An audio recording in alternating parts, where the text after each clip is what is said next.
السلام علیکم۔ اس شارٹ سی ویڈیو میں ہم آپ کو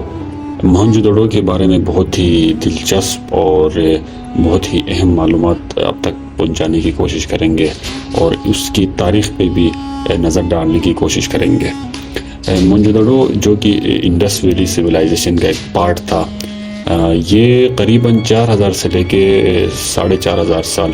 پرانی سویلائزیشن ہے، اور یہ انڈس ویلی سویلائزیشن کی ایک بہت بڑی سٹی مطلب شہر تھا۔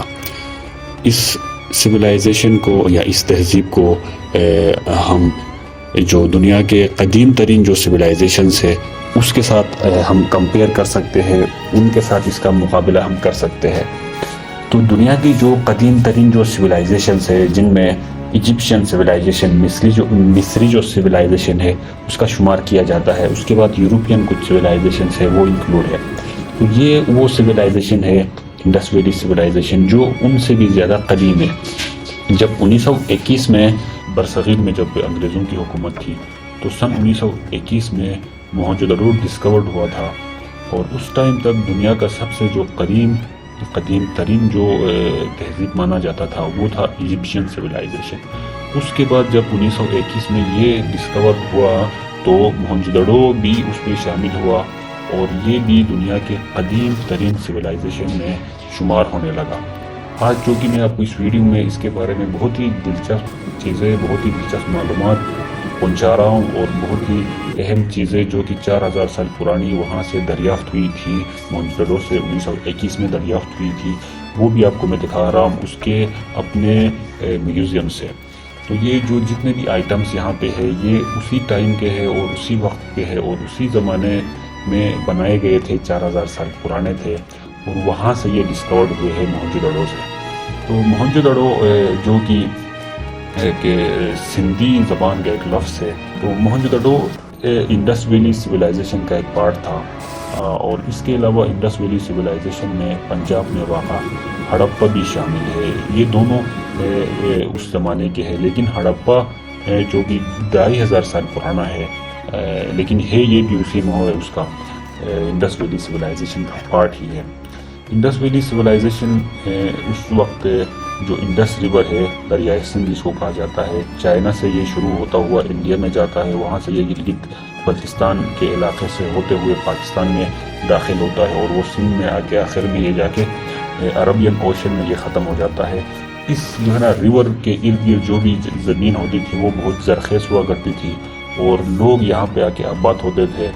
اسی وجہ سے اس کو انڈس ویلی سویلائزیشن کہا جاتا ہے۔ اور انڈیا جو نام ہے وہ بھی اسی کے نسبت سے ہے، انڈس ویلی سویلائزیشن کے قریب، انڈس ریور کے قریب رہنے والے لوگوں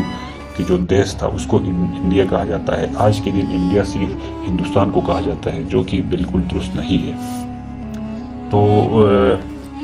اس میوزیم میں اس وقت بہت ساری چیزیں ڈسکورڈ ہوئے تھے، بہت سارے پرانے ایشیا ڈسکورڈ ہوئے تھے، ان میں سے زیادہ تر چیزیں اس وقت برٹن جو میوزیم ہے انگلینڈ میں وہاں پہ ہے، اور اس کے علاوہ جو بچے کچے تھے ان میں سے آدھے لاہور میوزیم میں ہے، باقی جو رہ گئے ہیں وہ ابھی تک موہنجو دڑو کے اپنے میوزیم میں ابھی بھی موجود ہے۔ تو موہنجو دڑو اپنے زمانے کا بہت ہی بڑا شہر تھا۔ اس کے مقابلے میں جو دوسرے جو شہر تھے وہ اس کے مقابلے میں چھوٹے تھے۔ وہ اس کی خاص بات یہ تھی کہ یہاں پہ جو سڑک تھے، جو سوئمنگ پول تھے، جو سیوریج سسٹم تھا، جس طرح اس کو بنایا گیا تھا، یہ اپنے زمانے میں اسٹیٹ آف دی آرٹ آپ کہہ سکتے ہو، آرکیٹیکچر تھا، اور اس زمانے میں اس طرح سے اس چیز کو بنایا گیا تھا۔ اس کی جو اسٹرکچر تھا، اس کا جو آرکیٹیکچر تھا وہ پرفیکٹ تھا،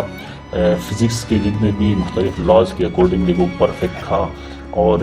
جو سسٹم وہاں پہ تھا، ان لوگوں نے اسکول کا جو نظام بنایا تھا، ان لوگوں نے جو ہے نا عبادت گاہوں کو جس طرح بنایا ہوا تھا، انہوں نے جو شہر کو جس طرح انہوں نے بنایا تھا کہ ایک شہر کے ایک سائڈ میں امیروں کے لیے، اپر کلاس کے لیے ایک جگہ ہوا کرتا تھا، لوور کلاس کے لیے ایک جگہ ہوا کرتا تھا، اور جو وہاں کی جو رولنگ فیملی تھی، جو حکمران تھے، ان کے لیے ایک جگہ ہوا کرتا تھا۔ اور عبادت گاہوں میں انہوں نے جو عبادت گاہوں کے جو پادری ہوتے تھے ان کے لیے جو اسپیسیفک جگہ انہوں نے بنائے تھے، یہ ساری چیزیں اس طرح کے 4000 سال پرانا کوئی کسی بلڈنگ میں یا کسی سویلائزیشن میں کوئی بندہ تصور نہیں کر سکتا ہے جو اس میں ہے۔ اس وجہ سے یہ بہت مشہور ہے، اور موہنجودڑو کے انہی خاصیت کی وجہ سے یورپین جو ٹورسٹ ہے وہ بہت زیادہ پاکستان کا رخ کرتے ہیں، اور بہت سارے لوگوں نے آ کے اس پہ ریسرچ کی ہے۔ جرمن کا ایک پروفیسر ہے، اس نے اس پہ اتنی ریسرچ کی ہے کہ پاکستان میں اس کو ایک ایوارڈ دیا گیا ہے، جو سول آف پاکستان کا جو ایوارڈ ہوتا ہے، سب سے بڑا جو ایوارڈ ہوتا ہے، وہ اس کے اعزاز میں سول ایوارڈ پاکستان کا اس کو دیا گیا ہے۔ تو یہ کچھ اہم معلومات ہے۔ تو ابھی اگر آپ میں سے کوئی بندہ موہنجودڑو کا وزٹ کرنا چاہے تو وہ سال کے سردیوں کے موسم میں اگر لاڑکانہ کا چکر مارے تو وہ بہتر رہے گا، کیونکہ اس سائڈ میں وہاں پہ جو موسم ہے وہ زیادہ بہتر ہوتا ہے اور گرمی اتنی زیادہ نہیں ہوتی ہے۔